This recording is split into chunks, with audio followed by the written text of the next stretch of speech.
Dober dan. Živijo. Zgleda tako, kot da se je že vse zgodilo. Smo v praznem prostoru, a? Ne, v praznem prostoru. Tako da tisto, kar se dogaja, je pomembno, vendar je nevidno. Kaj pa je to?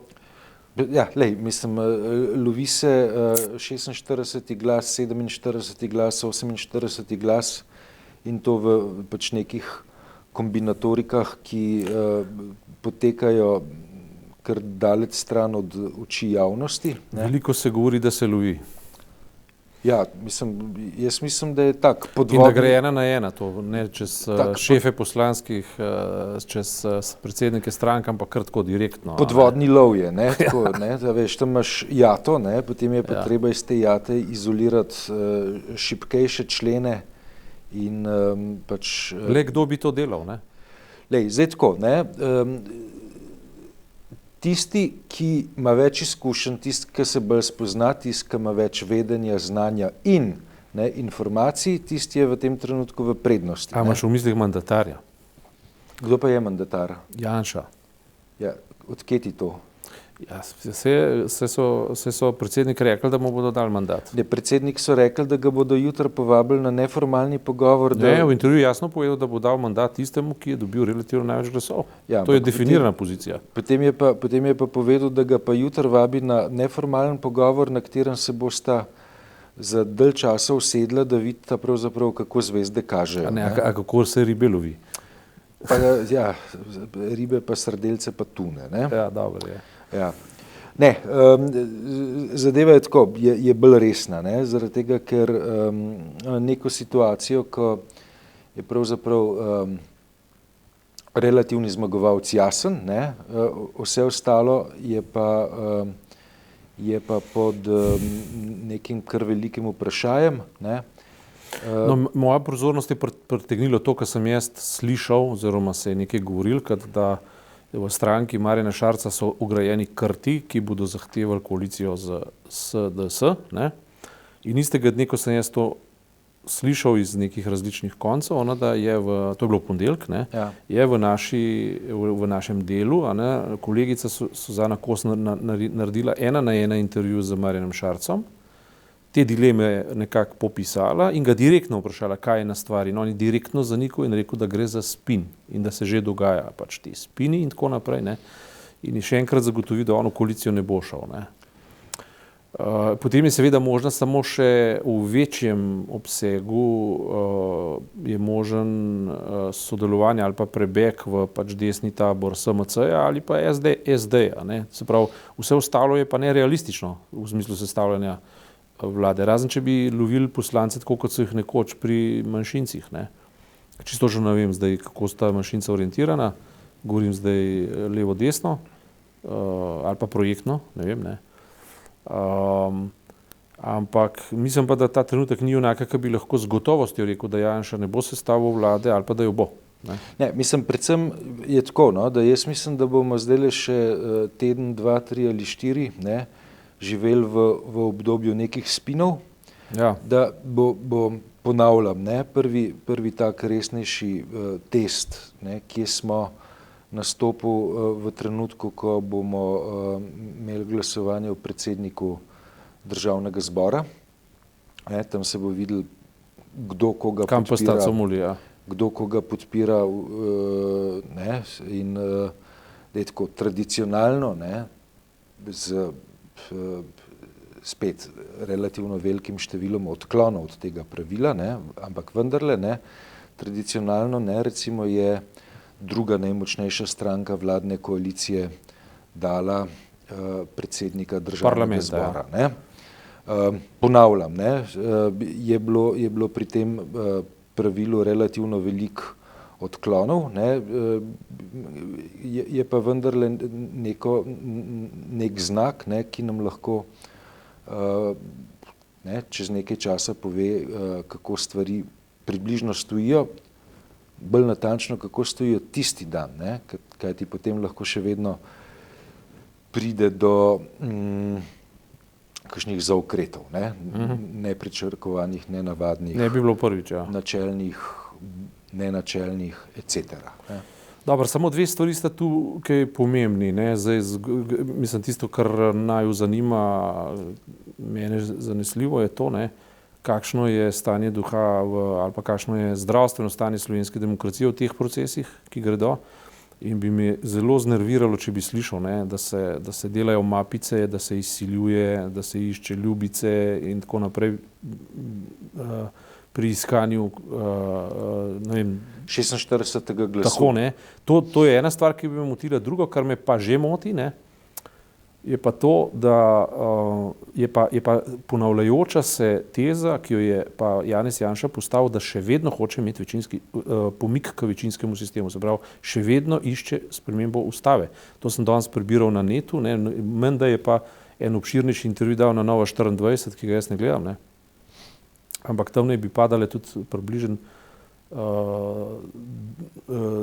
jaz sem to v Večeru nekje prebral, pač, da naj bi se tudi hudoval oziroma naj bi bil povprašan in da je nakazal, da se huduje tako z mehčanja nad nacionalno televizijo, ne, ki da jo vsi plačujemo, ne, hkrati pa niti priredila zadnjega soočenja, ampak je to v nekem verjetno dogovoru prepustila Pop TV-ju, ne. Mislim, to se mi je zdelo pa tudi na nek način zelo grdo, ne. Najprej si podrediti televizijo v dogovoru z drugimi političnimi deležniki, potem jih pa še javno poniževati, ne. To se mi pa ne zdi v redu, no. Ja. Dobro, jutri točno opoldne, se pravi v četrtek točno opoldne bo predsednik republike Janeza Janšo kot relativnega zmagovalca volitev sprejel na neformalni pogovor. Zdaj poudarek je na tem, da gre za neformalni pogovor in tam bosta ocenjevala, ne, pravzaprav kako zadeve stojijo. Tako kot imam jaz vtis, ne, je opcij, ki so odprte, zelo veliko, ne, se pravi, ne gre samo za to, da bi iskali varianto SDS plus Nova Slovenija plus še nekdo, ne, pač pa se preigrava tudi opcije neke velike koalicije, opcije, ki so vezane na patetično rečeno tudi nek zgodovinski kompromis med SD-jem pa SDS-om oziroma obratno SDS-om pa SD-jem in tako naprej, ne, se pravi, v neki situaciji smo, ko je... Ki ni nova. Namreč zgodovinski sporazum med SD-jem pa SDS-om je vroča, mokra želja našega predsednika države že dlje časa, ne. On je ves čas za to se zavzemal, plediral, nakazoval in tako naprej, ne. Ja, zdaj, veš kaj je tlele in to bi bilo blazno nevarno, ne. Ne, pa, veš, perverzija zgodovine, ne, ali pa sodobnega političnega trenutka je pa v tem, da ta koalicija je v resnici že obstajala, ne. Ampak je imela mediatorja, a ne, Drnovšek je bil mediator, ja, LDS je bil mediator, a ne, ja. Tukaj bi šlo pa ena na ena v direktni povezavi. Jaz si celo domišljam, da si SD tega ne bi upala iz preprostega razloga, ker potem bi levica pomedla z njo, ne, ker tega ne moreš pojasniti. Seveda, ne, v volilnem telesu SD-ja ne bi to povzročilo dovolj globoke nesporazume, ne, da potem na naslednjih volitvah pravzaprav prepuščaš levici, ne, prevzem praktično prostora, ja. Del svojega... Ampak gre pa za dobro vprašanje, a ne, ki si ga odprl pa nakazal, ne, namreč ali gre tukaj za nek demokratičen proces in upoštevanje volje ljudi v smislu demokratičnih preferenc, ali gre za kapital in za razrez Slovenije skozi bodočo agendo, ne. Se pravi, zahtevati volilni sistem in hkrati uveljavljati neke velike projekte, ne. Kot recimo? Ja, veliki projekti recimo zdaj to so mi da že obravnavalo, kako nejasnem razmerju sta si bila Cerar in Janša pri tiru, ne, pri tretjem tiru. Ko je bilo neverjetno, ne, da je Janša na videz bil proti, hkrati je bil pa Orbanov zaveznik, ne. Orban je pa hkrati s Cerarjem podpisoval soudeležbo skratka, Madžarska kot eden Ja. od deležnikov pri gradnji. In to je en lep nastavek tega, kar bi bilo možno in na koncu pojasni nepojasnljivo. Ne? To se pravi, ideološke razlike, ki so, bi se recimo teoretično gledano lahko pojasnili, ne govorim zdaj konkretno v tem primeru, ampak taki primeri, se pravi po domač povedano, kapital in kapitalski interesi lahko brišejo demokratične razlike. Ne? Oziroma, idejne razlike. Ne? Ne? Mislim, če greva gledati anatomijo prejšnjega velikega projekta, se pravi termoelektrarne Šoštanj, pač videla, ne, da je tudi tam šlo za nekaj, čemur bi lahko rekli velika koalicija. Ne? Se pravi, če na odprti politični sceni obstaja vtis nepremostljivih razlik med SDS-om pa SD-jem, ne, bi v anatomiji projekta termoelektrarna Šoštanj 6 našli visoko stopnjo strinjanja, ne, ki jo lahko rekonstruiramo skozi vodstvo holdinga Slovenskih elektrarn v obdobju Janševe vlade, naslednje vlade, vodstev nadzornih svetov tako holdinga Slovenskih elektrarn kot termoelektrarne Šoštanj. Ne? Tukaj pomislekov političnih ljudi, ki so bili v teh vodstvenih strukturah, ni bilo.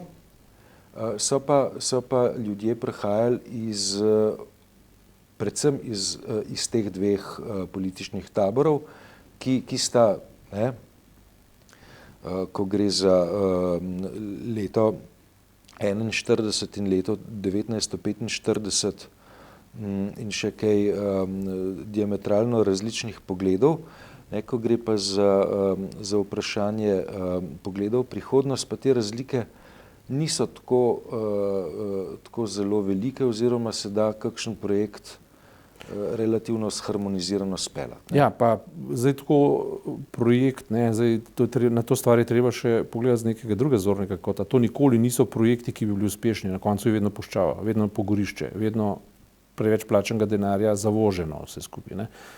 In tipičen primer je spet nacionalna televizija. Ne. Na koncu, ko je vse povoženo in zavoženo, recimo T6 je tipičen primer.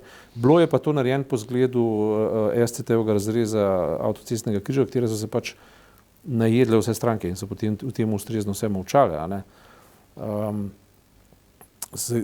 Jaz si ne upam oziroma ne želim si predstavljati, da bi ta vidik prevladal v razmisleku v slovenski državi. To bi bilo izredno ne fajn, ne, zaradi tega, ker le takole si rečeva, ne. Zdaj je bila 30-letnica ustanovitve odbora za človekove pravice. Pa si rečeva, da obstaja zdaj nova revija, ne? Nova revija kot inštitut, ne? In okrog sebe organizira neko razumništvo, je organizirano neko razumništvo. Ne? Zdaj si predstavljaj, da bi recimo Forum 21 ali pa nekaj okrog Milana Kučana, ki je pač bil protagonist tistega časa, ne? Njegovo okrožje šlo recimo, ali pa ko je bil predsednik SD ZKSSDP, da bi šel v Republiko Srbsko po posojilo, ne? Potem bi mu to spodletelo, ker bi ga javnost ujela, ne? In flagranti, ne? Pa bi šel k najbolj zloglasnemu rušitelju človekovih pravic na nacionalistični osnovi v Evropi, ne? V tem primeru Orbanu, pa bi si kampanjo posredno sfinanciral iz tega vira. Si predstavljaš, kaj bi razumniki nove revije počeli ta trenutek? Kako bi izjavo bi dali, povedali bi, da je to nedemokratično, povedali bi, da to ni dostojno, ni vredno teh standardov in tako naprej. Pa ogroža substanco slovenskega naroda. Habitat ogroža substanco slovenskega naroda.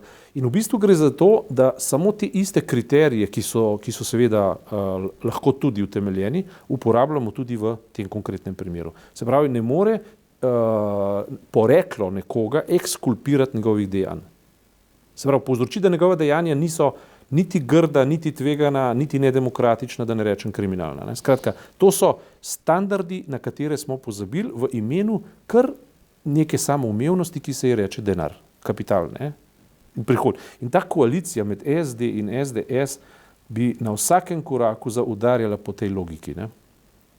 po moje. In zato dvomim, da bi si SD upal to narediti v neposredni povezavi, zdaj dokler je bil mediator Drnovšek pa LDS, ki sta imela v svojem programu propulzivnost, privatizacijo, skratka so gospodarstvo. Drnovšek je vedno poudarjal, da on pravzaprav ni politik, da je gospodarstvenik, tako rekoč menedžer. In takrat se to še ni grdo slišalo, ker še ni bilo teh gospodarskih kriz. Ja, pa v neoliberalizmu se še nič ni vedel. Pa še ni bilo Berlusconija, ki se je kot... Posledic teh izjav še nismo doživeli. Zdaj Drnovšek je toliko dober politik, da bi on zdaj o tem molčal, on bi se zdaj razglasil za politika, sem pripričan. In bi nehal govoriti o te neoliberalne puhlice. No, danes pa ne moreš tega ponoviti na tak način in nimaš nekega mediatorja, ki bi se vzpostavil za alibi, Mislim, on takrat je bil dober alibi, on takrat je uspel krščansko demokracijo pripeljati z LSD oziroma SD. Mislim, ena od idej, kakroš je, dajmo enega uspešnega direktorja najdeti, pa naj bo on predsednik vlade, se pravi, tako rekoč tehnik. Jaz predlagam Joca Pečešnika za njegovega portparola pa Slaka, Pa je to odgovor. Zdaj povzročaš nesporazume, da bo tresen. Ne, resnica je ta, da gre za neoliberalno govorico, v kateri gre za natanko bistvo tega problema, ki je bil viden v tem soočenju na Pop TV-ju. Natanko za isti način problema je, da je ideja, da menedžer lahko reši idejno, politično in konec koncev politološko Slovenijo, je v osnovi zgrešena. V osnovi je zgrešeno. Odkdaj pa menedžer je državnik? Se lahko da je, hvala Bogu, če je. Saj jaz ga ne poznam. Ja, ampak odkot ideja, da zato, ker ima en tak poklic, je pa že poklican, da bo pa državo vodil. To je pa zgrešena pozicija. Mi rabimo zdaj državnike, ki znajo seveda tudi razumeti ekonomijo, logično. Ampak rabimo državnike. Mislim, rabimo tudi rehabilitacijo političnega govora, političnih konceptov. Ja. To je enkrat Golubič napisal takrat, ko je z Resom nastopil kot alternativo, če se spomniš, da je treba politiki vrniti njeno mesto in čast in tako naprej. No, to je res. Danes bolj kot kdajkoli, bolj kot takrat celo, ker pametni ljudje se zdaj umikajo iz politike in mesta prepuščajo tistim, ki hočejo priti na državne plače, ker jih sicer ne bi zaslužili, potem se pa pojavi nekdo pa reče, zdaj bomo pa pridni za to, da tisti, ki dajo v vrečo, nam služi, da bomo mi plače imeli. Mislim, kakšna logika je to. Mislim, temu poklicu je treba dati nazaj vrednost, čast seveda pod pogojem, da si jo zasluži, jasno. Ampak je treba dati tisto težo, se konec koncev je to poklic med poklici, ki lahko, če je eden modro državo vodi državo zelo v blagostanje pripelje, Se poznamo države blagostanja zaradi modrosti politik, ki jo vodijo. Ja, pa države siromaštva zaradi nemodrosti politik. Tako je, ali pa konsko tudi zaradi pohlepa kapitala, ker osiromaši državo čez noč lahko. Ne vem. Dobro, pustimo zdaj problem Argentine, kjer se je kapital okoristil z koruptivnostjo, domnevam, ali karkoli. Ampak Slovenija pa vendarle, recimo, sklicujem se spet na intervju z dr. Mencingerjem, ima neko tradicijo policentrične marljivosti in pa regionalne marljivosti, v katerih se da ogromno doseči. In predvsem ne tvegaš dejstva, da z eno potezo uničeš vse. In to kulturo so gojili skozi 30, 40, 50 let, že v 80, 70 in 60 letih. Ne vem, zakaj ne bi stavili na to, na ta policentričen moment, ki daje tudi konec koncev neuveljavljenim, zato pa sposobnim, inteligentnim, marljivim ljudem priložnost. To se mi zdijo, ampak da ne bo pomote, v nastajanju zdajšnje koalicije jaz teh elementov ne vidim. V osnovi jih ne vidim. Zdaj se mi zdi, da gre res samo za bitko za oblast in ne za premislek o tem, kako naj država zgleda v prihodnje, kako jo bomo sestavili, ker to so puhlice, da rečejo, zdaj bomo pa, meni se zdi dokaj smešno, se mi zdi, ko rečejo, zdaj se bomo pa pogovarjali na podlagi programskih izhodišč, kdo koga farba, Se imamo izkušnje s tem. Ko bo breaking news, se mi dva takoj znajdeva v studiu, Seveda. Če pa ne bo, pa od srede do srede. Hvala lepa.